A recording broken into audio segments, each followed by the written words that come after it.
Bienvenidos al Post-War Podcast grabado en los estudios Bunker en algún lugar perdido de Berlín. Yo soy Pablo de Negri, su anfitrión, y nuestro invitado de hoy es el activista, productor audiovisual, cultural manager, etcétera, Ezequiel Monteros. Ezequiel, gracias por estar acá. Hola, muchas gracias por invitarme. Tenemos muchas cosas para hablar, pero me gustaría que empecemos por el origen de tu historia, el contexto del origen sociocultural, sociopolítico, cómo te lo contás a vos mismo, eso. El origen, Bueno,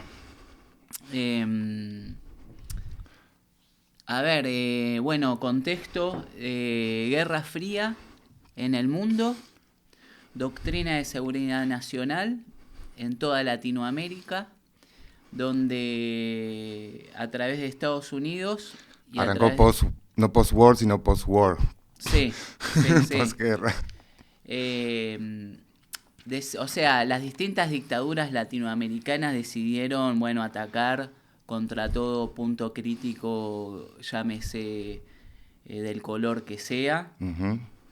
Entonces, dentro de eso, considero que estoy dentro de eso.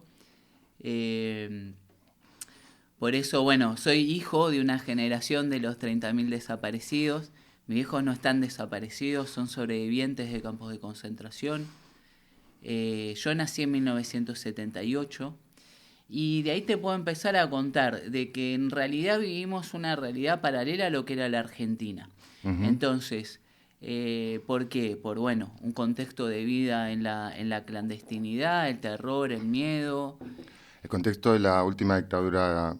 De la última dictadura militar en la Argentina. Entonces, yo de alguna manera, pasando bien por alto, y pasaron varias décadas, no me quedo con el lado de sufrimiento. Eso es parte de mi identidad. Yo la transformo. O sea, la transformo, digamos, para jugar un rol activo en todos los términos. Uh-huh. En términos artísticos, en términos políticos, en términos de presente y de futuro. Y ese es un poco, digamos, uh-huh, mi origen, entre estar en un lugar muy de militantes, también de artistas. Lugar alternativo en muchos aspectos, ¿no? En muchos aspectos, con un pensamiento crítico, uh-huh, sin creer en el sistema, porque realmente mi familia no se creía en nada, digamos, de lo que nos presentaba el sistema. Difícil. Entonces, en esa situación creer en el sistema. Bastante antisistema. Soy un libre pensador, estuve bastante en esa línea, uh-huh, interactuando con la realidad. ¿Y vos sentís que ese meollo marginalidad con respecto a una centralidad podía estar en ese momento en los países centrales y una marginalidad también con respecto a lo que se vivía en lo que era la historia oficial en la Argentina, que ese conjunto de cosas, que esa mezcla de cosas siguen resonando o resonaron lo que fue tu camino, digamos, lo que sigue siendo tu camino hasta el día de hoy? Sí, yo creo que sí, totalmente. O sea, resuenan y a su vez también locamente resuenan con la actualidad actual. Uh-huh. Valga la... ¿Por qué? La redundancia. ¿En qué sentido, digamos? Yo quizás ahora cuando hablemos vas a ver que quizás me voy un poco por las ramas. Uh-huh. Pero no se trata solamente que me voy por las ramas, sino que también tengo como un pensamiento multilateral, uh-huh, de muchas cosas que están relacionadas al mismo tiempo. Uh-huh. Entonces, eso es parte, es parte, digamos, de mi formación.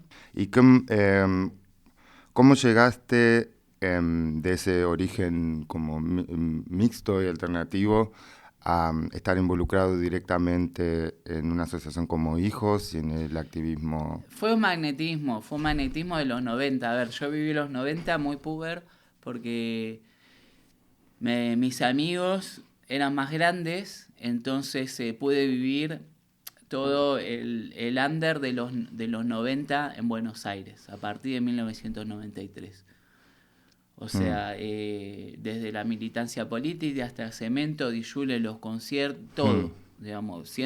La verdad que estaba viéndolo otra vez, un video de un concierto de Exploited y decía, no puedo creer que era tan chiquito y andaba rondando ¿En por cemento? ahí. Sí.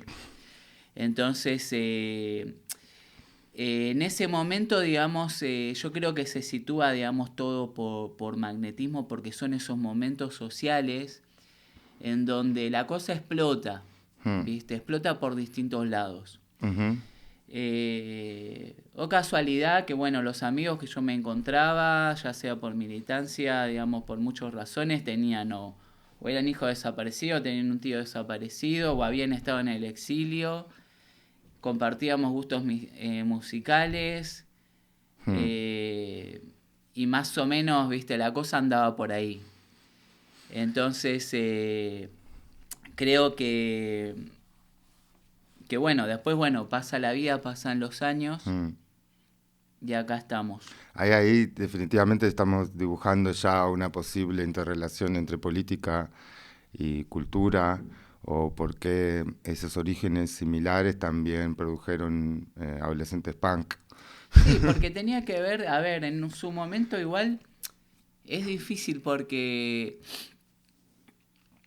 yo te diría hoy, digamos, un área que trabajo que es arte y memoria. Quizás en los 90 trabajaba la idea que arte y política. Quizás hoy en día arte y política es como muy, muy viejo porque todo arte es político. Hasta el arte No se discute abstracto, tanto más esa... viste, no es un punto. Pero en mi caso tenía que ver primero con mi formación. Yo estaba o sea, tuve influencias artísticas, estudié arte, tenía una decisión de adolescente de ser artista, entonces estaba más vinculado al teatro, a la performance, hacía títeres, no tanto al arte visual, sino más bien al teatro. ¿Estudiaste teatro formalmente? Estudié teatro, y sí, hice teatro en la universidad, hice la carrera de teatro. Ah, wow. Y por lo que sé, tu práctica teatral te llevó a relacionarte con hijos, pues, en sentido del el colectivo, etcétera, y las En parte performances. sí, sí. Sí, por un lado sí, por un lado lateral sí, por otro lado también desde otro lugar, de un lado personal. Ujú. Pero sí, nosotros en un momento con compañeros de colegio, se había formado el colectivo, etcétera. Fuimos, se consiguió una imprenta, digo que se consiguió en esta idea que bueno, no se sabe quién la consiguió. Sería muy larga la historia si la cuento. Y era una imprenta surrealista. Entonces dentro de esa imprenta que quedaba en Almagro, confluían estas inquietudes. Esta inquietud del colectivo, etcétera, era salir a los scratches, hacer representaciones teatrales, performance, sobre lo que la sociedad no quería hablar. Era una mezcla de performance, era una performance, no llegaba a ser un happening, porque tenía un mínimo ensayo. El punto era que era en un contexto de un scratch a los militares. Para explicarle a quien no sabe, la Asociación Hijos es una asociación que se armó un poco tardíamente, puede uno pensar, creo que a mitad o fines de los 90, conformada por hijos de los desaparecidos en la última dictadura. Y una modalidad de protesta que pusieron un poco de moda fue la del scratch, la de hacer una acción enfrente de la casa de algún implicado relacionado con el gobierno militar de esa época. Y las performances de tu colectivo se daban, o las primeras performances se daban en ese contexto. Se dan en ese contexto, sí, en un contexto de una adrenalina importante. Bueno, trayendo ese tema al presente, acá le hicimos un scratch a Kibur. En el en 2020, ¿no? Sí, 2020 hicimos un scratch. Nadie quería que le hagamos un scratch porque acá, viste, una sociedad totalmente conservadora. Pero bueno, ayudó, hicimos toda una campaña en el barrio, lo denunciamos. Gente le dejó de vender, digamos, sus productos. No pudimos llegar hasta la casa porque la policía no nos dejó. Fue una situación bastante, también medio al límite. A mí la policía me empezó a investigar porque ¿viste? Creían que yo podía ser una especie de izquierda radical, que podía organizar algo. Pero bueno, digamos, la verdad que ¿viste? Fue un éxito porque se pudo poner sobre la mesa un poco esto que en esta cultura conservadora alemana, ¿viste? Que es tan cuidadosa, tan correcta. Y mantener un poco vivo también esta tradición del Scratch. Me imagino que hacía varios años habían pasado desde el último Scratch de hijos, porque bueno, en la Argentina sí se pudo enjuiciar finalmente a varios, pero varios que no, varios que se vinieron a vivir a Alemania, por más que haya sido hace muchísimos años. Desde la perspectiva de la asociación Hijos entiendo que eso es una deuda pendiente y como dice el cántico, a donde vayan los iremos a buscar. Tendría mucha coherencia interna en ese sentido, ¿no? Mirá, yo cuando me vine acá dije, bueno, a ver, quedó esa etapa un poco en Argentina, pero también por decisión propia decidí mantenerla, ¿viste? Decidí mantenerla porque es parte de mi identidad, es algo con lo que parte de mi vida, de mi historia, digamos, no es todo. Y como te digo, lo busco interactuar, digamos, hace poco. Y me interesa interactuar con las instituciones, porque este es un país que llevó la cultura de la memoria a un lugar, ¿viste? Muy, muy importante, que hizo parte de su identidad nacional. Y hace poco hicimos un evento que fue por el 24 de marzo.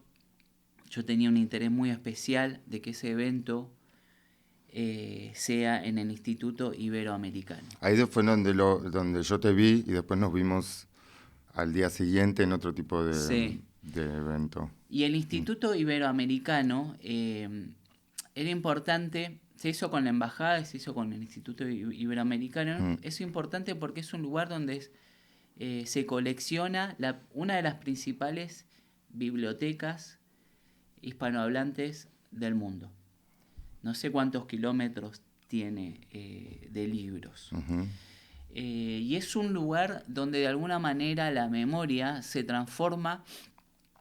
¿Cómo se materializa, digamos, después la memoria en las décadas? En este caso en libros, en datos. Entonces, la verdad que, bueno, en parte es un poco mi práctica política como activista, como para resumir, está en mantener viva una agenda, o sea, un tema. Cuando hay un tema, por ejemplo, yo con el tema de Keyboard trato de donde puedo hablar del tema, hasta que lo metan preso. ¿Sentís que eso es como una responsabilidad, como parte de tu identidad, digamos? Sí, es parte de una... sí, es una responsabilidad, lo veo como una responsabilidad, digamos, buena. Entonces, sí, lo veo como una responsabilidad. A ver, esta gente le hizo mucho daño a la sociedad y tiene que estar presa. Yo la verdad que no me siento tranquilo, viste, si estoy caminando acá en el mismo lugar tan lejos de Argentina, de un tipo como esto, que no estás preso. Entonces parte de la práctica tiene que ver con estorbar. Lo dijo muy bien Bárbara Goebel, la directora del instituto, lo trajo muy al tema, estorbar. Acá en Alemania hay las baldosas, que nosotros lo voy a llevar a la Argentina, las baldosas por la memoria, que busca estorbar. Yo prácticamente con este tema es molestar. Que son esas baldosas ubicadas enfrente de las fachadas de los edificios de donde se extrajeron gente que se llevó a los campos de exterminio acá en Alemania, ¿no? Sí, ¿A eso te refieres? donde se puede y obliga a los berlineses a recordar ese hecho. Entonces, un poco... Tiene un nombre, creo que apunta a eso, a que como que te tropezás con el adoquín y estás obligado a recordar, ¿no? Sí. No me acuerdo cómo es el nombre. Yo sí me acuerdo, pero... créannos. Es mucha presión, ¿viste? Con la pronunciación del alemán acá, mucha presión. Pero nadie duda que el nombre en alemán describe perfectamente el concepto de la cosa. Búsquenlo en internet, ¿viste? Es muy fácil encontrarlo. Entonces, bueno, parte de ese activismo pasa por ahí, escribir, molestar, tratar temas. Y esto pasó ahora hace un par de años, pero ¿qué pasó desde tu involucramiento en hijos? Y yo sé que estudiaste artes, teatros, cerámica, historia del arte y demás allá. Y venirte a Berlín, ¿cómo se dio esa transición de venirte a Berlín? Bueno, migración. Otro tema. Migración. Tema migración, vale, tema migración, sí. ¿Cómo se dio? Bueno, también en múltiples lados, porque yo, viste, la migración, viste, yo lo trabajaba, digamos, en un proyecto que decía, las imágenes migran, las personas migran, también las imágenes migran, se transforman. Mi migración fue por una decisión propia, Mm, fue por una exploración. ujú, También podría decir que fue por un error, porque no ujú, sabía lo que me podía esperar. Eh, Fue por un anhelo, digamos, en ese momento tenía realmente una necesidad de irme de Argentina y al mismo tiempo tenía una necesidad de conocer y venirme a vivir a Berlín, con una imagen de una Berlín de otra época, claro. ¿viste? Porque yo también decía, bueno, muy, muy retro lo mío, ¿viste? Mirando, ¿viste? No sé, mi época de adolescencia Ujú. y a ver qué me encontraba.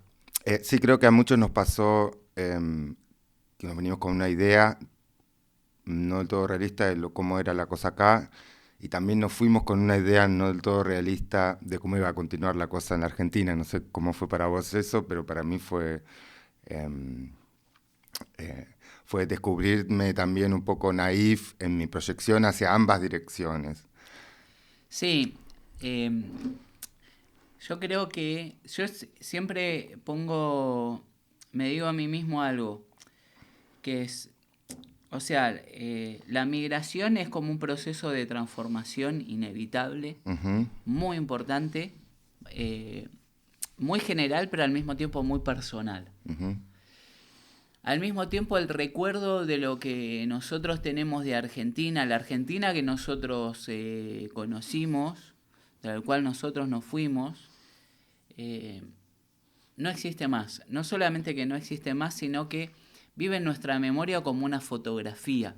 Argentina hasta el 2015, que se dio Sí, algo yo me así. fui en el 2012, Yo por ahí también, sí. ¿viste? Más o menos hace 10 años. Mm, Entonces, más en una realidad como la nuestra me digo, me paro ahora en Buenos Aires y en Argentina y decir, mm, bueno, nuestra realidad que se va transformando constantemente según el mm, gobierno, las cosas que pasan. ujú. Eh, pero, ¿qué pasó en todo ese tiempo? Bueno, millones de cosas, una vida entera. Eh, o sea, mucho trabajo, muchas experiencias. Creo que mi inmigración, no sé, la viví con mucha intensidad. Pero ¿cuáles eran esos aspectos de Berlín que tenías en tu cabeza que te daban la seguridad de que era donde querías venir, por ejemplo? Mira, a ver, yo me imaginaba una Berlín, en parte se dio y en parte no es así. Mm, Me imaginaba una Berlín totalmente alternativa, mucho más alternativa de lo que es actualmente. entiendo, la de hace 20 Sí, años, tenía 30 esa años. fotografía, ¿viste? Bueno, para no hacerla larga, tenía una Claro. fotografía de Mm, hace 20 años de Berlín. sí. Y acá descubrí, no sé, otras cosas, digamos, que fue como tropezando Ujú, en el camino que tenía que ver, no tenía que ver, tenía que ver con mi práctica artística, tenía que ver con conocer nuevas personas ujú, de todos lados y empezar a interactuar desde otro lugar ujú, sin ese contexto argentino. De alguna manera, viste, ujú, una parte que me facilitó la migración fue partir desde un lugar independientemente del contexto argentino. Eso es, o sea, el desarraigo tiene ese doble filo, ¿no? Por un lado es fatal en un montón de aspectos de las heridas que produce. Por otro lado, uno gana una perspectiva y una distancia con respecto a la Argentina como grupo de pertenencia que es, diría yo, virtualmente imposible de adquirir viviendo de adentro de la Argentina, ¿no? Porque uno está como rodeado de toda esa producción de sentido y todos esos relatos, embebido en eso demasiado, y lo que fuerza el desarraigo, la migración, me parece a mí, tiene también ese lado positivo de que sí o sí te da la distancia para adquirir perspectivas nuevas sobre la misma historia, ¿no? Sí, tal cual, sí, genera una distancia que la verdad que... O sea, la distancia siempre ayuda, en cualquier aspecto. Yo cuando me vine acá decía, me vengo al estómago del monstruo, representando como, digamos, el mundo, viste, capitalista en los países centrales, esa Alemania, porque esa Alemania ya no existe más, que era la Alemania que funcionaba bien, que estaba, viste, que a todo el mundo, a toda Europa le iba mal y a Alemania le iba perfecto, era la economía estable, por eso la gente empezó a migrar acá. Bueno, esa Alemania tampoco existe más. Ya no existe más, Más allá de lo que crean los alemanes, nosotros más sabemos allá que... de lo que crean los alemanes, después podemos pasar a nuestra crítica de los capítulo crítica de colonialismo. al sistema alemán, sí, de colonialismo. Entonces, y bueno, y contradictoriamente siempre, digamos, tenías, o sea, y lo tengo porque trato de seguir una línea no eurocentrista, por Obviamente. eso quería ver, viste, cómo quería transformarme en un virus, viste, que ingresaba al estómago del monstruo, a ver cómo se podía desarrollar. Yo creo, muchos conocidos y amigos que emigraron acá ya en esa época oscura de la Argentina, en los 70, deben haber tenido en algún sentido también un poco esa misión, o ese sentido de misión, ¿no? Porque justamente venirse a Alemania, después estando peleando contra el terrorismo de Estado, venirse a Alemania, digo, hay un montón de connotaciones históricas obvias que lo hacen interesante, por decirlo de alguna manera. Sí, bueno, igual, nosotros yo tenía dos como imágenes de Alemania. Una, la imagen de post caída del muro de Berlín, la imagen de Berlín, y tenía una imagen de Berlín de la década del 20. Viste, que fueron como dos momentos donde de mucha transformación, momentos de vanguardia. La Alemania de la década del 20 era una Alemania, digamos, de los cabarets, una Alemania totalmente politizada. Las vanguardias artísticas. Las vanguardias artísticas, las vanguardias del pensamiento. Hoy en día no se puede hablar de vanguardias, pero en ese momento sí realmente eran vanguardias, que fueron obviamente aniquiladas por el nazismo. En ese sentido, yo sé que no es el tema quizás, pero en ese sentido hay un paralelismo interesante con lo que pasó en Argentina, ¿no? Que los relatos de la derecha de alguna forma usaron este bullicio, que en realidad desde mi perspectiva era positivo en el sentido del avance de lo progresista de las artes, de cómo la juventud estaba creando y construyendo, y un síntoma para mí saludable de una sociedad, pero que se usó en ambos casos para solidificar el relato de la derecha de una juventud que de otra manera, a causa de la influencia del comunismo, lo que sea, se estaba desbocando, digamos, haciéndose que había que controlar, digamos. Interesante, un paralelismo que... Bueno, vamos a Bueno, igual puedo hablar de política, es un tema que me interesa mucho, pero así como tipo... para agregar a lo que vos decís, porque traes el tema de las derechas políticas, lo que hacen las derechas básicamente es provocar. dicen cosas provocativas y buscan provocar emociones. Es lo que hace Alternativa para Alemania, Alternative für Deutschland, es lo que hace Milei. Dicen barrabasadas para tratar de provocar distintas emociones. Las dicen en las redes sociales, que es su principal, donde tienen su principal público. Y tratan de generar un supuesto discurso antisistema, pero después terminan siendo totalmente parte del sistema. Nosotros igual, en Argentina es como un caso muy, muy particular, la nueva derecha disfrazada. Pero bueno, ni merece, digamos. Es para mí, la forma en la que yo lo veo, eso que vos describís, es lo que técnicamente define al populismo. Es decir, el populismo, en su perspectiva más estricta, es usar esa construcción del relato solo con un fin efectista para controlar y movilizar a la población, y sin ningún interés de expandir esa palabra, ese relato en hechos concretos o en transformaciones concretas.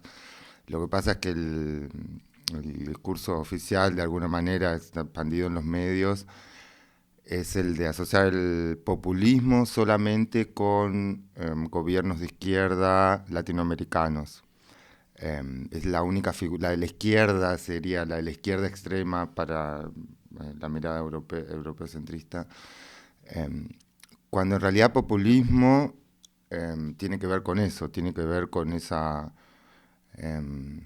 por ejemplo, en ese sentido Trump es populista, Bolsonaro es populista, mucho más desde mi punto de vista de lo que son los que se llaman los gobiernos populistas en Latinoamérica de acá, que en general son proyectos más de izquierda o más acercados al socialismo o al progresismo, porque desde mi perspectiva el valor en la palabra ahí está puesto de una forma diferente, y solo la palabra vacía de contenido absoluto se ve más en lo que sería el populismo estrictamente, que se puede llamar la derecha, Bolsonaro, ¿no es cierto? Sí. Una observación sobre el tema del populismo, porque acá, como vos dijiste, se trata de matizar todo como si fuese lo mismo un extremismo de izquierda con un extremismo de derecha, ¿no es cierto? Sí, no se puede tener un discurso... yo estoy en contra de un discurso universal. Una idea única. No puede haber una idea unilateral única de nada. Y menos del mundo. Menos del mundo en lo más mínimo. Entonces, qué sé yo, que países son... Básicamente ni países, porque no puedes hablar de países cuando los que hablan son medios de comunicación que están gobernados, igual que en Argentina, digamos, por Clarín, por principales empresas, o gobiernos que responden a intereses. Entonces, ni siquiera se puede hablar de países. Obviamente la población, hay gente que tiene un pensamiento crítico, hay gente que no, pero no se puede, no, realmente es algo que me parece que está totalmente, digamos, tendría que estar por fuera de cualquier discusión. Y para retomar un poco, ¿cómo fue el proceso de llegar acá y transformar todas esas miradas, digamos, con respecto a lo que vos habías proyectado y lo que adquiriste como visión desde que vivís acá? Uy. Bueno, qué sé yo, a ver. Cuando llegué acá, ¿cómo fue? Cuando llegué acá estaba escribiendo un guión de un documental. Había ganado desarrollo del Inca para escribir un guión de un documental que estaba escribiendo sobre el Hospital Borda. Justo había venido acá, era verano.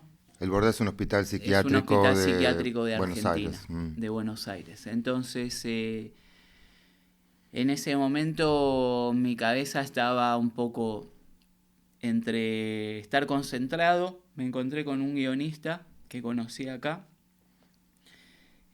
para que me dé un par de tips, estos tipos libros de recomendaciones sobre guión. Entonces estaba entre un poco aturdido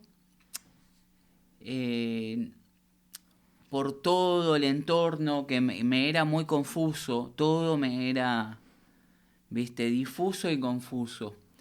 Entonces, en ese momento, para mí sentarme a escribir un guión era como un punto, un De foco, apoyo. un punto de apoyo, un punto de conexión, digamos, un punto de referencia. Y en ese tiempo, bueno, pasó,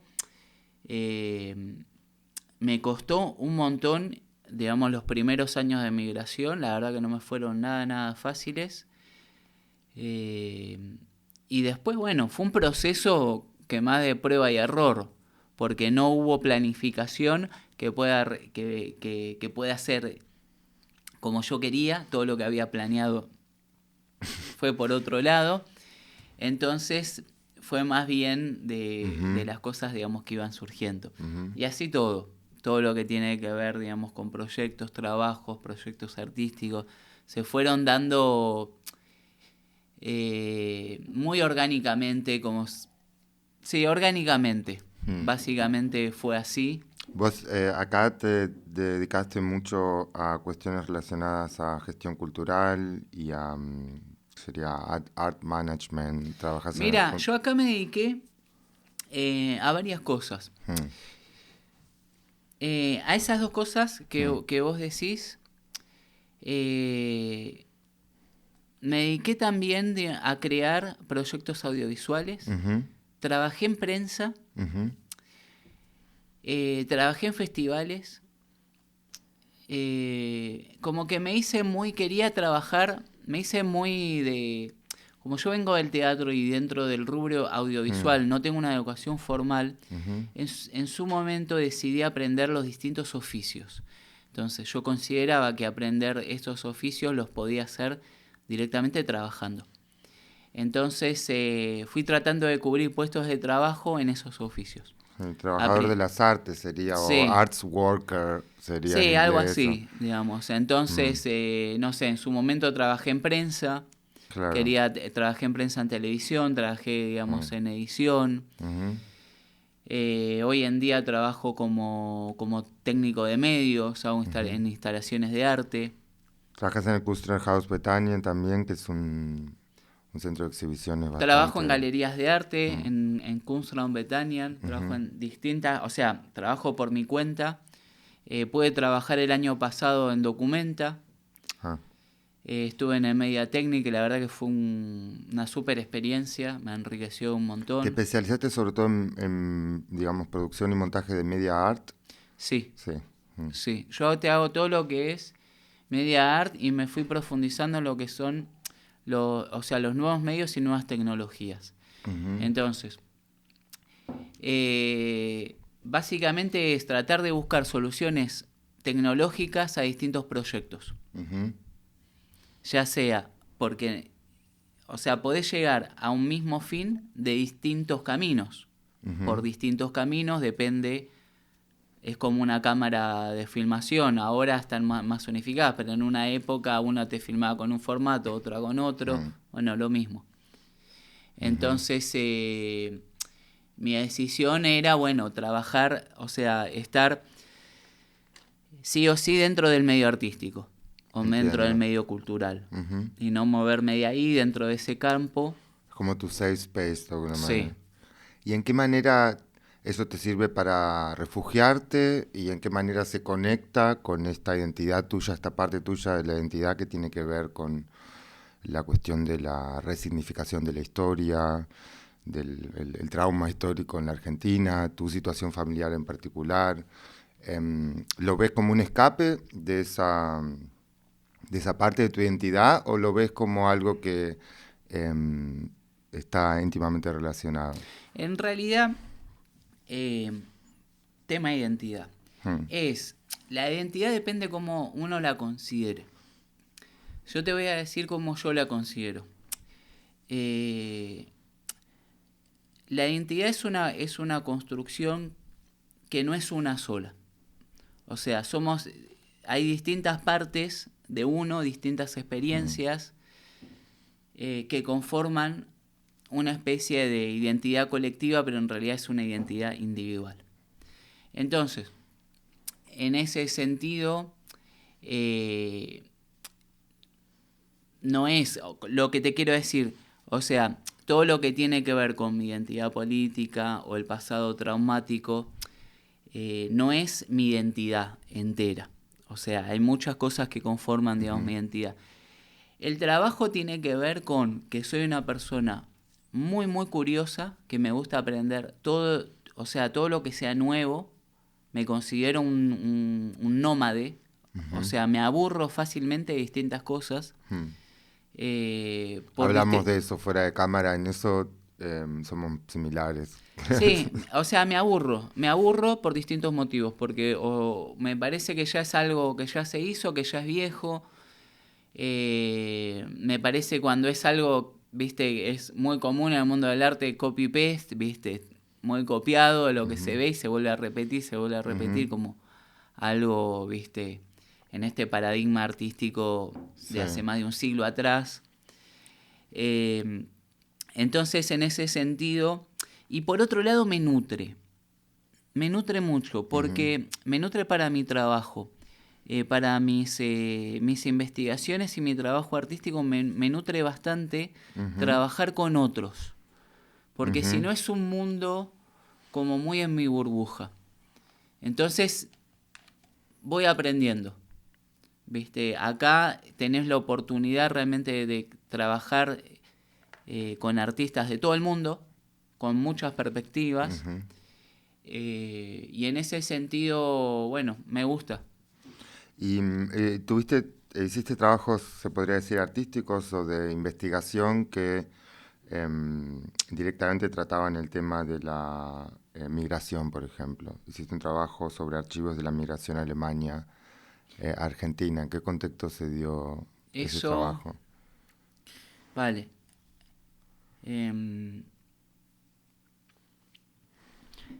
Migración, historias de vida de la migración. Era el título en español de ese proyecto. Es un proyecto que... Lo hiciste con fondos alemanes, ¿no? Sí, fue financiado por el Senado en el marco de un programa de historia contemporánea de cultura de la memoria. Es un proyecto que lo hicimos con Sandra Pfefferon Simpson, que es mi compañera.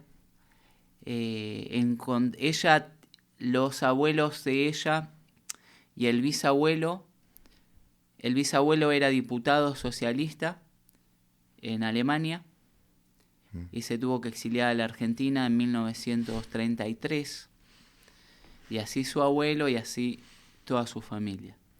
Por el lado del padre, familia polaca, claro, casi todos exterminados. Claro. Nosotros ella encontró una revista, yo me encontré con la inquietud de ella y juntos hicimos ese proyecto. La revista se llamaba Das andere Deutschland, que es la otra Alemania, y era una revista antifascista que existió antes del nazismo. No, o durante el nazismo. Durante. Existió entre, claro, 1930 y se publicó entre 1937 y 1949 en Argentina y Latinoamérica, y fue la principal revista antifascista. Y originalmente fue fundada por estos inmigrantes socialistas. Y fue fundada por exiliados comunistas, socialistas y anarquistas alemanes que hicieron actividad política antifascista en Argentina y en toda Latinoamérica. Bueno, era una revista que se hacía en alemán y en español. Retrataba una época realmente muy interesante. Se encontraron documentos, se hizo un proyecto que tenía que ver, lo voy a resumir porque es muy largo, pero tenía que ver con el exilio y la remigración de las terceras y cuartas generaciones a Alemania. Y cuáles eran los vínculos que existían entre ese exilio y las prácticas que estaban alrededor de ese exilio y las prácticas de la remigración de estas nuevas generaciones que volvían a Alemania. De los bisnietos. Sí, los bisnietos. Que sería tu mujer. Sí, que vuelven a Alemania y se encuentran con nuevas inquietudes. Entonces, nosotros lo que hicimos con todo ese proyecto, un proyecto que tuvo 3 partes, reunir a más personas en la misma condición, terceras y cuartas generaciones de judíos que volvían a Alemania, después reunir expertos que habían estudiado el tema, Claro. como para que den un contexto importante. ¿Hay suficientes expertos especializados en eso No desde tanto. tu perspectiva? No tanto, y el tema del exilio alemán es un tabú. Hicimos un research con respecto a ver en qué punto estábamos parados con respecto a la cultura de la memoria alemana. Era un momento que fue como decir, a ver, cultura de la memoria en Alemania, vamos a empezar a opinar sobre esto. Dio un poco de vértigo al principio, después de un research. Y hablando después, de molestar, ¿no? Sí, hablando de molestar, viste, a ver qué le falta. Y encontré que no hablaban del exilio. Y que no hablaban de la izquierda. Y que se centraba solamente en el Holocausto. Entonces yo dije, bueno, vamos a molestar por este lado. Vamos a hablar de la izquierda alemana, que se exilió a la Argentina, y cuáles eran sus prácticas y por qué tampoco no eran valorados en su regreso. Por otro lado, había puntos de conexión en las remigraciones con las prácticas de estas personas que volvían. Suponete, te doy un ejemplo que es casual,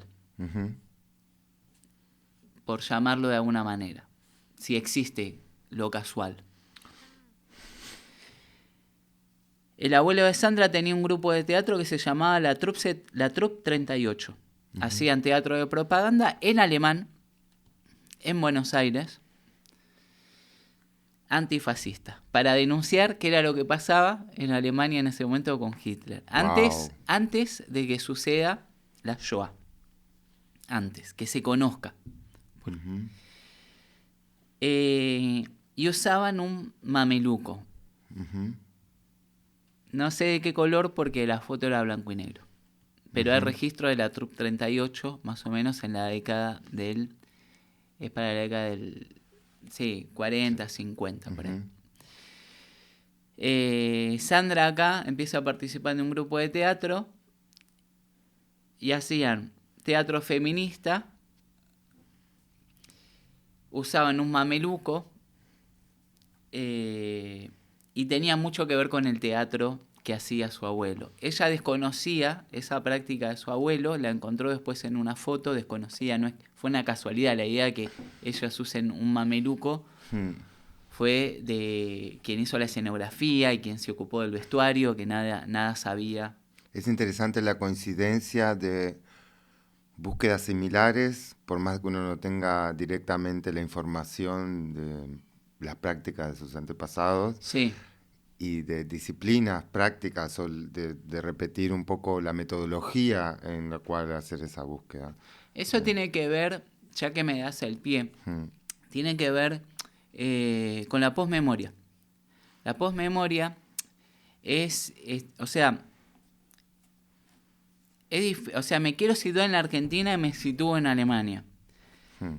Me cuesta volver a la Argentina, pero, o sea, la posmemoria tiene que ver con la necesidad de esas terceras y cuartas generaciones que no vivieron esa época, pero de distintas maneras los traumas fueron transmitidos.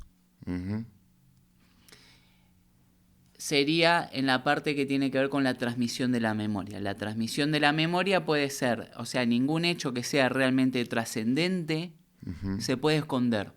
Podés no hablarlo, podés ocultarlo, pero en un momento va a salir.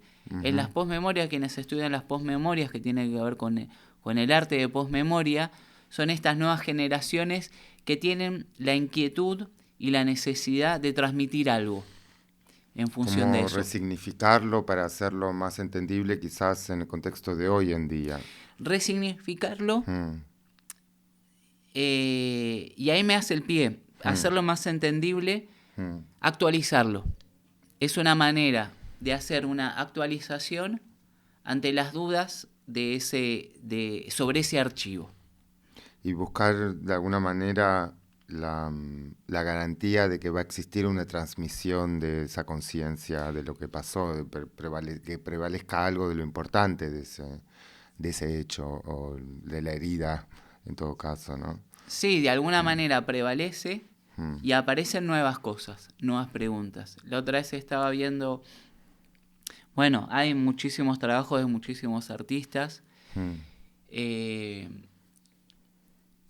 Nosotros, en nuestro caso, para este proyecto, volviendo al proyecto, terminó con una exposición de arte donde se mostró archivo, donde se hizo obra de arte con los archivos. Y desde ese lugar hubo un trabajo con los archivos, desde el punto de vista de tratar de, con esta misma idea, cómo se actualizan estos archivos y no solamente en una cuestión netamente históricos, haciéndole preguntas, ¿viste? Porque distintas preguntas a esos archivos. De alguna manera voy al final porque también se haría muy muy largo el tema de los archivos. ¿Los archivos son fotográficos, documentos? Son fotográficos, documentos, cartas y grabaciones. Y grabaciones de audio, de cassette. Grabaciones en cassette. De cinta. En cinta de cassette. Las grabaciones de cinta de cassette no son tan viejas, son más actuales, pero relatan una época. Son conversaciones, grabaciones como esta que están grabadas en cassette. Muchas cartas entre Alemania y Argentina, cartas entre Estados Unidos y Alemania, relatando la situación de los migrantes. Nosotros de alguna manera trabajamos con los archivos, irrumpiéndolos, tratando de destruirlos, tratando de buscarle la falla. En cierta medida, en esta misma manera de tratar de representar la información que falta.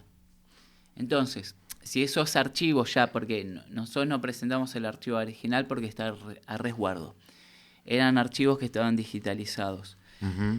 O sea, la materia de esos archivos era totalmente digital, pero la información de contexto y la reactualización que nosotros queríamos hacer con los archivos, había una gran parte de esa historia que no estaba escrita.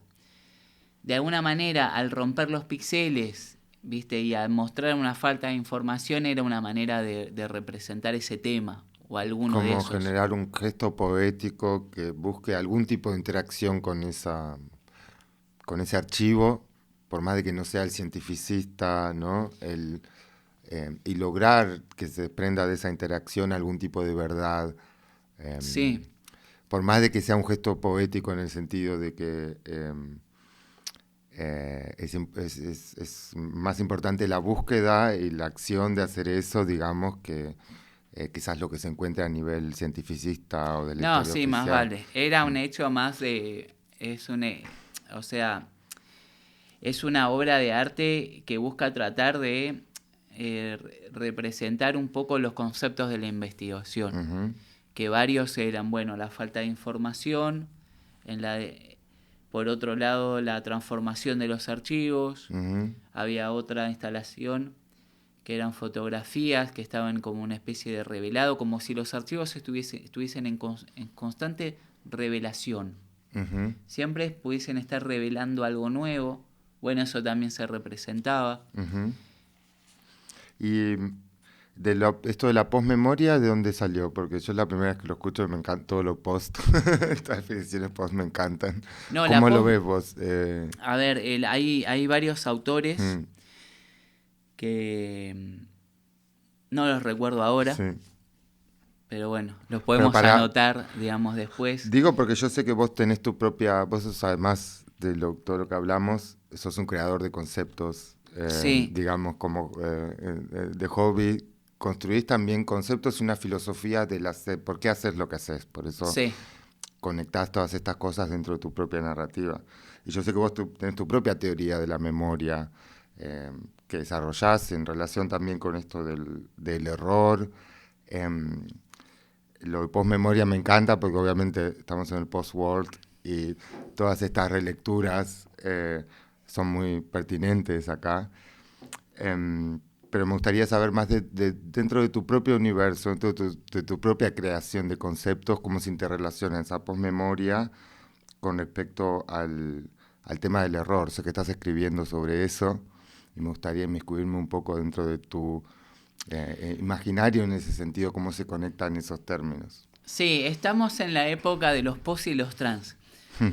O sea, post-memoria, post-internet, transhumanismo. Claro. Estamos en épocas Seccionalismo. interseccional, digamos, donde realmente la mirada interseccional se instala, Ujú, más a nivel agenda. Tampoco es algo nuevo, ujú, pero realmente por suerte se empieza a instalar. ujú, Deviene del feminismo. Y yo creo que también todo lo que tiene que ver con las posmemorias, post-internet y el transhumanismo trata un nivel de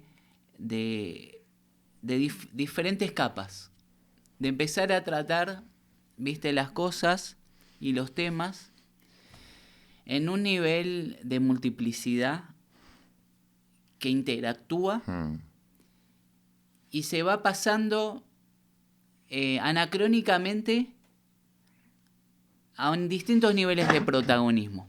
Eso es algo, digamos, innovador. Yo sé que en la academia, por ejemplo, de los 80 y demás, estaba el tema de Foucault, el filósofo francés, con Guattari, el psicoanalista, el tema de los rizomas, de pensar en red.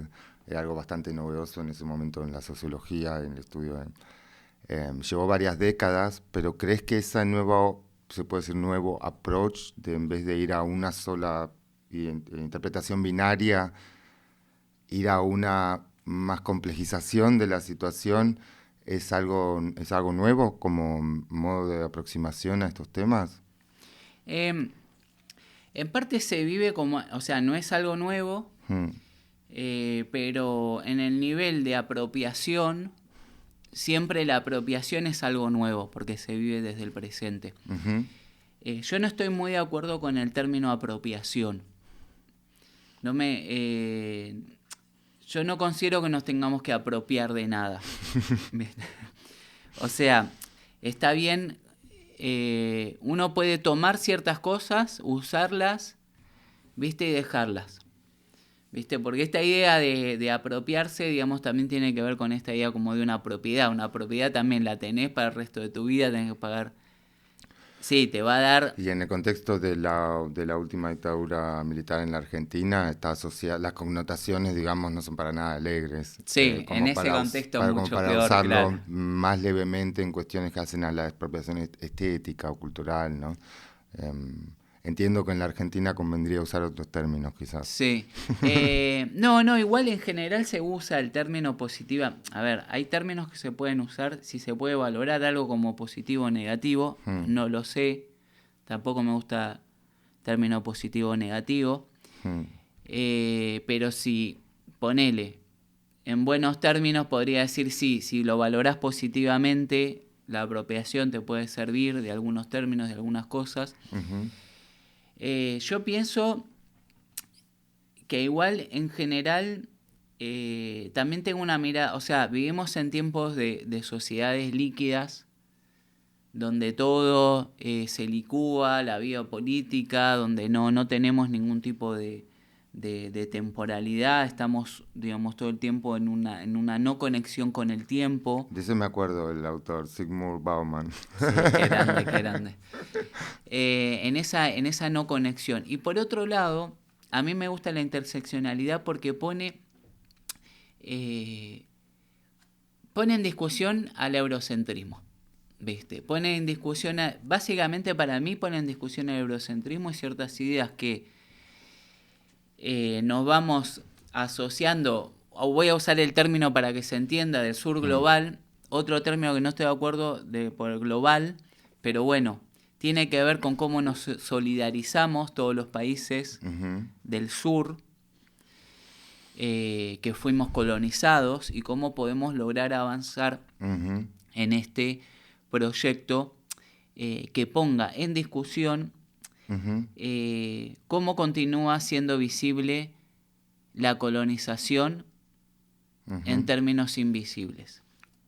Me aclaro. Bueno, no tan invisibles, porque Y no cuando tan uno se habla invisibles. de impacto económico, de ser periféricos con respecto a los poderes centrales, efectos bastante visibles uno puede ver en las crisis socioeconómicas, en el cambio de vida de la gente, digo. Entiendo que simbólicamente es un gran área en donde se dirime también esa fricción por resignificar esa historia y por intentar cambiarla de alguna manera, ¿no? Salir de ese círculo vicioso de alguna manera, global. Sí, tal cual. Y se termina dirimiendo, digamos, cuando, vuelvo a esta idea del comienzo, cuando se puede estorbar, pero no solamente estorbarnos entre nosotros, sino estorbar a las instituciones. Porque en definitiva, la academia siempre llega tarde. Los fenómenos pasan, te viene un académico que es doctor en doctor, que relata algo que sucedió, lo legitima. Las instituciones siempre van un poquito más atrás de todo esto, se van actualizando con los discursos de quienes investigaron. Y después estamos los artistas y los activistas, que es una idea de, ¿viste? De estar como un poco más allá, ¿viste? Porque estás como bastante más libre. Como en el limbo. Estás en un limbo, entonces claro. podés hablar de todo, de lo que quieras. Quiero aclarar algo, creo que dije Foucault en vez de Deleuze. Rizoma es de Deleuze y Guattari. Quería Bien, aclarar bien. eso. Entonces, bueno, en eso. Y yo sé que en la época de Etcétera, del colectivo artístico final de los 90, había un tema con respecto a la construcción del enemigo interno y la flexibilidad que adoptaba de repente el concepto de terrorismo para poder justificar, digo, ocurre hasta el día de hoy a nivel de la construcción del relato en diferentes contextos sociopolíticos, geopolíticos y demás. Pero hay una historia que me parece muy interesante de cómo se generó el concepto de errorismo. Ah, el errorismo, vale. Tema de errorismo. Ahí, ataque a las Torres Gemelas. Guerra de Irak. Voy poniendo en contexto. Sí, muy perfecto. El mundo fue algo increíble que dio vuelta al mundo entero. El ataque a las Torres Gemelas, terrible atentado. Lo que hicieron con eso los medios económicos, los gobiernos, es instalar en la agenda internacional la idea nuevamente de un enemigo interno, que en este caso eran los terroristas. Bueno, justificó una guerra que en muchos casos sigue hasta hoy, que en un punto ya sabemos que era por la búsqueda de recursos naturales y se la construyó desde el nivel de los medios durante décadas, que era una guerra contra el terrorismo y contra las armas masivas de destrucción que nunca se encontraron, Irak, Siria, Libia, etcétera, ¿no? Sirvió para justificar a nivel concreto, a nivel geopolítico, toda esa aventura, digamos, Sí. yanqui. Sí, entonces empieza a aparecer en la agenda mundial imágenes en la televisión donde cualquier persona, encapuchada o no, encapuchada porque en esa época nosotros teníamos los piqueteros, también los piqueteros podrían ser terroristas porque tenían la cara tapada, o cualquier persona, ¿viste? Con cualquier relación de su piel con la cultura musulmana podía ser acusado de terrorismo. Es más, hubo ataques y mataron a una persona en Gran Bretaña, no me acuerdo el caso, el nombre puntual, pero en un momento lo mataron porque la policía lo intentó detener y la persona siguió corriendo, quizás tenía auriculares y siguió corriendo y le dispararon y lo mataron y dijeron que lo habían matado por error. Entonces, en ese momento estaba la cumbre de Mar del Plata, yo me reencuentro con el colectivo Etcétera y estaban trabajando este tema. Entonces, realmente había una situación que era como muy peligroso poder hablar del terrorismo sin nombrar el terrorismo. Entonces a mí se me ocurre decir, bueno, entonces hablemos, en vez de decir terrorismo, hablemos del errorismo. Y a partir del errorismo empezó una cadena de errores. Una cadena de errores, como debe ser, que se convirtió en una especie de movimiento de internacional errorista, de grupos en cualquier parte del mundo que podían sentirse identificados con esta idea. Por eso me parece importante la idea de los conceptos y las ideas, porque pueden expandirse, la palabra se puede expandir, donde se sentían identificados con la idea del error y podían armar un grupo, una célula errorista, la llamábamos también nosotros. identificarse con estar del mismo lado o ser víctimas de esta demonificación, de ser parte de repente de una categorización de los medios que en general responde a un interés geopolítico o nacional, y verse del mismo lado de la vereda, digamos, ¿no? Que como terroristas. Claro. En ese sentido hay otra vez un paralelismo con lo que fue los 70 en la Argentina, ¿no? Se hizo el mismo tipo de construcción hacia adentro de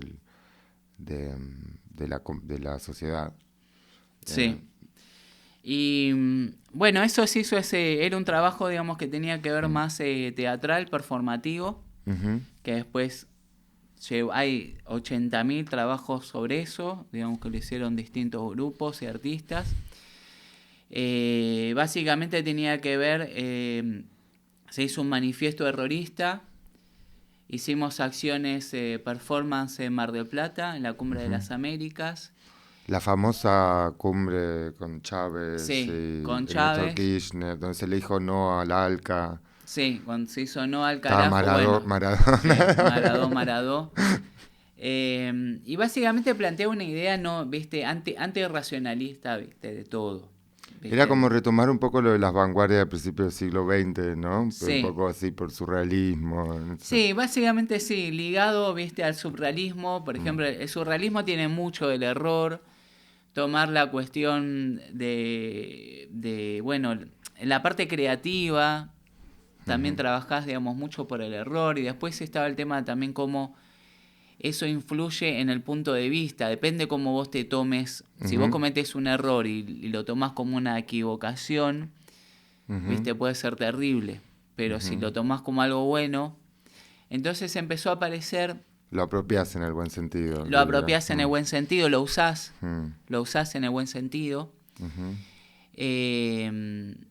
Y eso fue, digamos, realmente el error es, en parte de mi trabajo, es parte de una columna vertebral de muchos aspectos, porque lo aplico prácticamente a todo. En un momento estaba tipo muy fanatizado, viste, con el error, y hablaba del error, viste, por todos lados. Ahora menos, pero vuelvo a trabajar en esta idea del error en un contexto donde, en el nuevo contexto de las inteligencias artificiales, en el nuevo contexto, digamos, de la ciencia de datos que se apropió del mundo. Eso tiene que ver con lo que ahora vos estás escribiendo con respecto al error, que ya no está ligado a este originario movimiento errorista, Claro, sino que no. es una nueva construcción que vos haces, pero también pone al error como tema central, una cosa así. Sí, por un lado en realidad es un ensayo sobre el error, estoy trabajando en un ensayo sobre el error. Por otro lado, estoy viendo que en un mundo tan perfeccionista, en donde nosotros solamente podemos ver las interfaz de todo y no podemos ver el programa, digamos, viste, no ves los lenguajes que hay detrás. Entonces se está construyendo. En ese sentido, bueno, me gusta un poco, digamos, lo que plantea el post-internet, porque se empieza a construir, por un lado, un nuevo renacimiento de tecnologías, de ideas, pero al mismo tiempo, con todo eso se construye mucha ignorancia. Entonces, yo me di cuenta trabajando que, claro, manejaba interfaz. manejada solamente podía haber interfaces que eran construidas por otros. Y cuando me aparecía el lenguaje, me da, me da Es como el miedo. esqueleto El real, de qué está esqueleto, hecho ese ¿viste? De programa, qué ¿no? están hechos estos programas, etcétera, etcétera. Y con la inteligencia artificial y con la idea esta de una exacerbación del racionalismo en su época, vamos a llamarle, no sé, post-transmoderna, Ok, post-transmoderna, sí. no hay lugar para el error. ¿Viste? Entonces, en todo esto, imagínate si... y entonces es inevitable, por eso es inevitable que vuelva a aparecer un gran error, un error cibernético, que pueda poner en discusión muchas cosas. Entonces, me parece que, bueno, decidí en esta época de la irrupción de la inteligencia artificial volver fuertemente con este tema desde varios aspectos, desde los aspectos del lenguaje, porque me puse a estudiar programación, como para entender un poco de qué se trataba todo eso, y también cómo se pueden ir generando los errores. Es este gran error que vos decís que tendría que venir como para hacernos dar una vuelta de ciclo, qué sé yo. Se está esperando, lo estamos desde antes que existan estas tecnologías amenazantes en la literatura de ciencia ficción y demás. Estuvo primero el miedo por esas tecnologías y lo que ya más o menos sabemos que va a pasar en términos de cuál va a ser ese error. Está el tema de la revolución de las máquinas, por ejemplo, o del el sistema de defensa que funciona tan perfecto que identifica al ser humano mismo como el error, digamos, Claro, sí, sí. Terminator, ¿no? Sí, sí. Es como que ya sabemos y ya especulamos mucho sobre cuál va a ser ese, y sin embargo seguimos full en esa dirección, por más que ya imaginamos, retratamos, dimos formas 100 años antes de que existan esas tecnologías, por lo menos a través de la literatura de ciencia ficción, vamos igual hacia eso, digamos. Sí, sí. Sí, lo que parece un acierto. Bueno, lo mismo. Vamos todos, digamos, o sea, y es una cosa que es súper, una mezcla entre las teorías aceleracionistas del mundo, que un poco está todo pasando de una manera muy acelerada, demasiado acelerada de las cosas.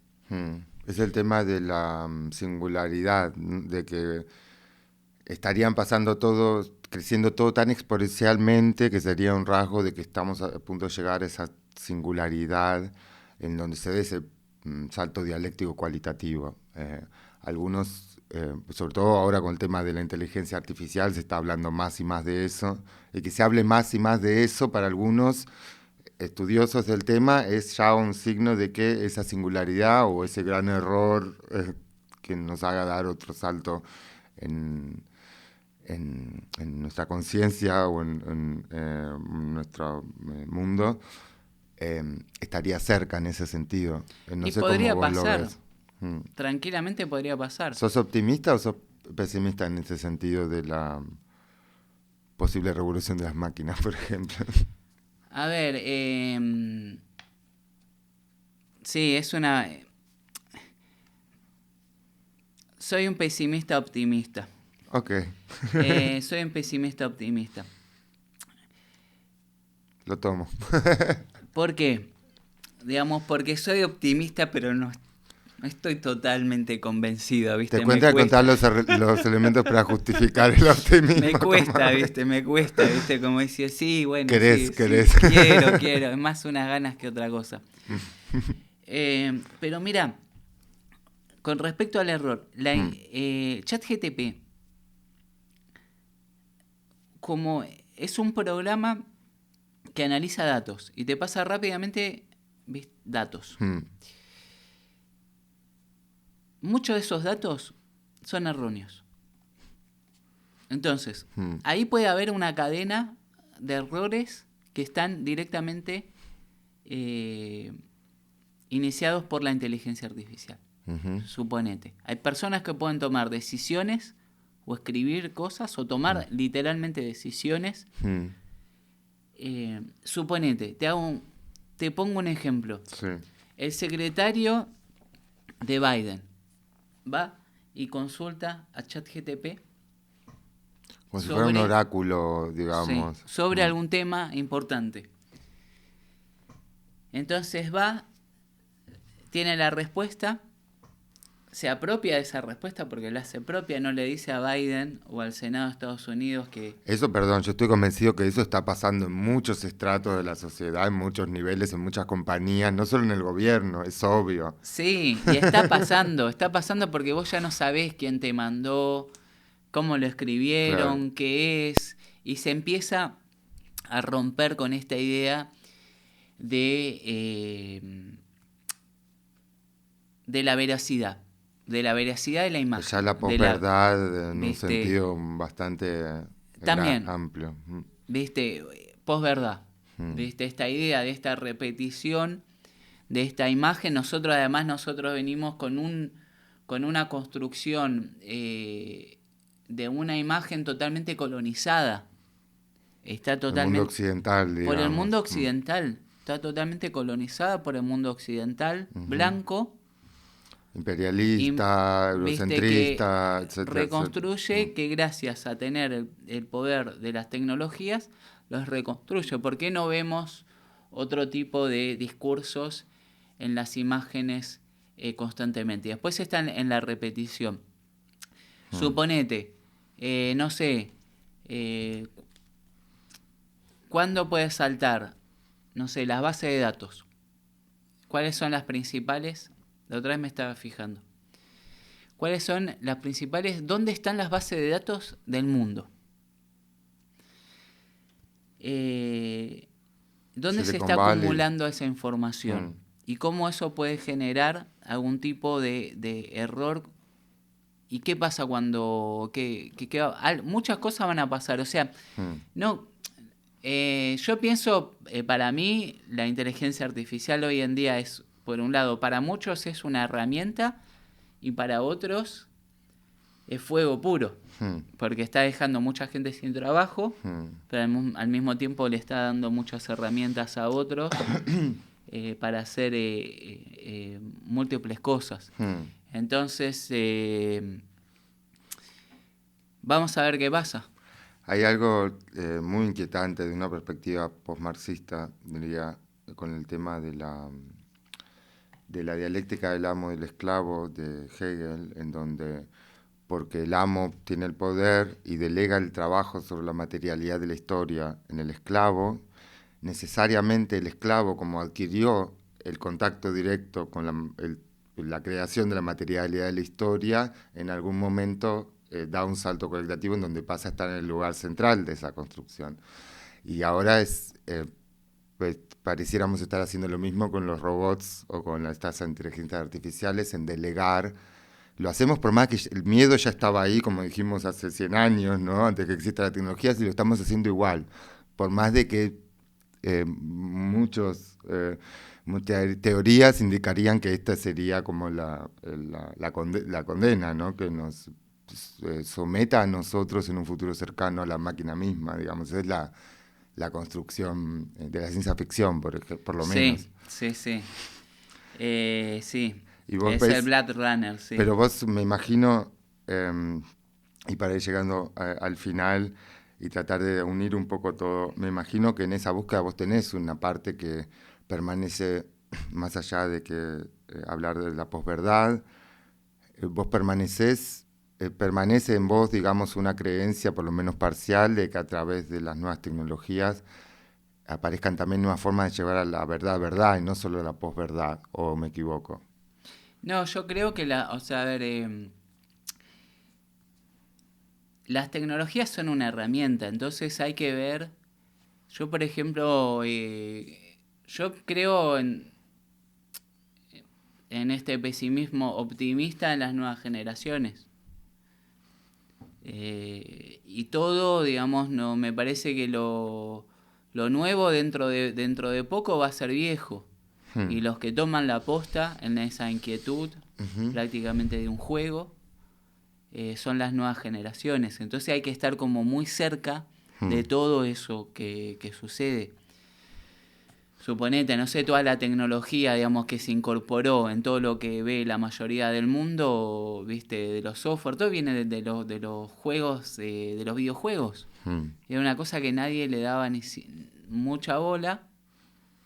Total, yo me di cuenta retrospectivamente que jugando al SimCity, el Sims, perdón, el Sims, de cuando era chiquito, jugando al Sims, indirectamente estábamos aprendiendo cómo iba a ser las formas de cambio, de compra de productos, como es hoy en día digital, digamos, la interfase visual era exactamente la misma. Con el Claro. Sims tenías el personaje virtual, comprabas muebles, objetos para tu casa, ibas a trabajar, ibas armando y todo eso se compraba obviamente como era un videojuego en una interfase digital con cuadros, con la foto del producto y con exactamente el mismo tipo de interfase que se usa hace ya décadas obviamente, pero que en ese momento no existía como tal en Amazon, algo que hoy tenemos muy internalizado y que de alguna manera mi generación por lo menos tuvo un preadoctrinamiento, una preparación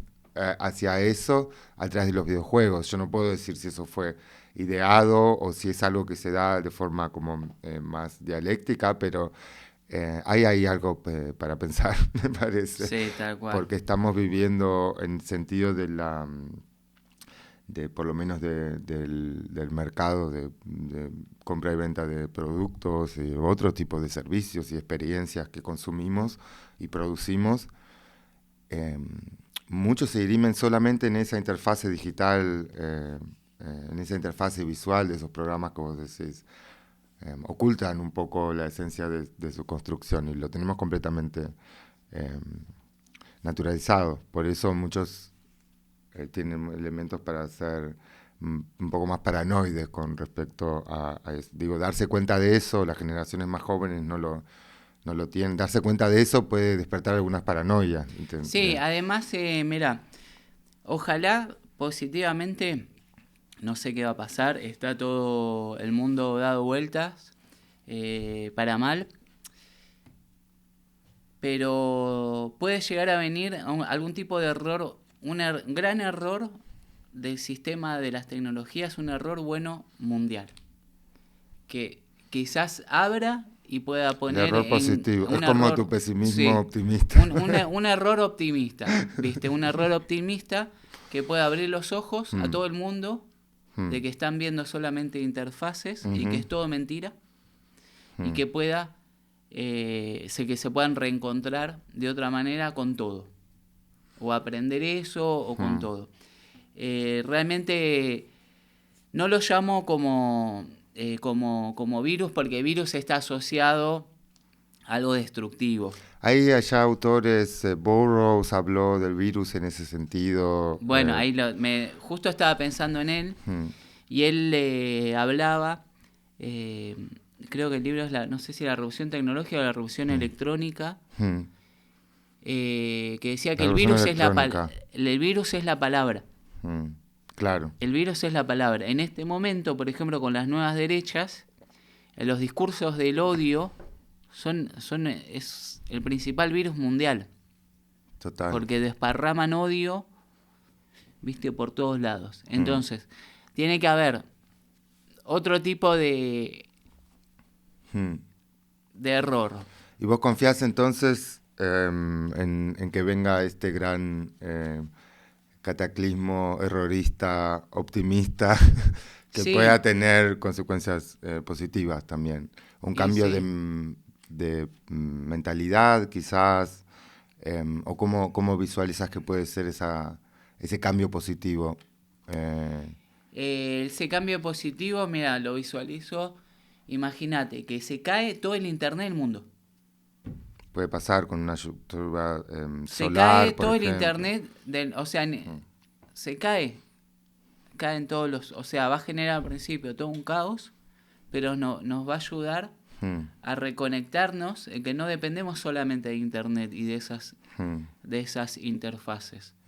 O que directamente se rompan todas las interfaces y que vos solamente veas códigos y que muchas personas se puedan empezar a preguntar qué es eso, por qué es eso, qué quiere decir, cómo hago para aprenderlo. Vos estás a punto de ser padre Sí, por primera vez. voy a tener un bebé. ¿Sentís que eso cambió tu perspectiva hablando de la proyección a futuro, de la medida en la que uno es optimista o pesimista con respecto al camino que siga la humanidad? Sí. El hecho, la conciencia de ser padre o de decidir ser padre. Uy, qué pregunta. Bueno, es como sentimental, personal. Hmm, ¿Qué puedo decir? Sí, ante la pregunta puntual, sí me cambia. em, Me cambia en términos constructivos. ujú, A nivel personal es algo eh, que me hace, o sea, a nivel personal es algo que no sé, digo, bueno, tengo mucho para transmitir, que le quiero transmitir a mi hijo, es como una esperanza hmm, también en el futuro. A veces digo, cómo me gustaría meterme en una cápsula y ver cómo es el mundo dentro de 200 años. ujú. Para estar eh, seguro, ¿Viste? digamos, de que Para va a estar todo bien. mirar, solamente para mirar, aunque sea un Ujú, ratito, ¿viste? Cómo va a ser ese mundo. mm, Digo, bueno, voy a tener un hijo, no sé cuántos años más duraremos, mm. pero bueno, Es una no, apuesta es también, una ¿no? Esa apuesta, apuesta por el ¿viste? lado optimista que uno tiene que Sí, sí, necesariamente que mantener. sí, sí. Mm, No, estoy súper feliz, estoy contento.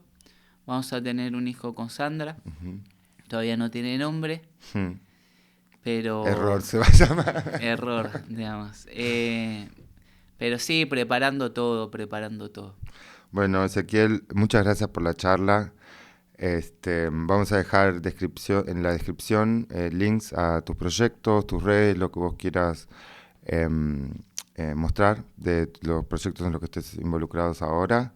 Y nos quedamos esperando el error, el cataclismo errorista, optimista en el futuro. Gracias otra vez por venir y gracias a todos por escuchar. Chao, chao. Chao, gracias. High five. Yes. Si disfrutaron de este episodio, siéntanse libres de dejar un like y subscribe debajo del video. Si quieren ver más, cliquen aquí y no se olviden de seguir al canal.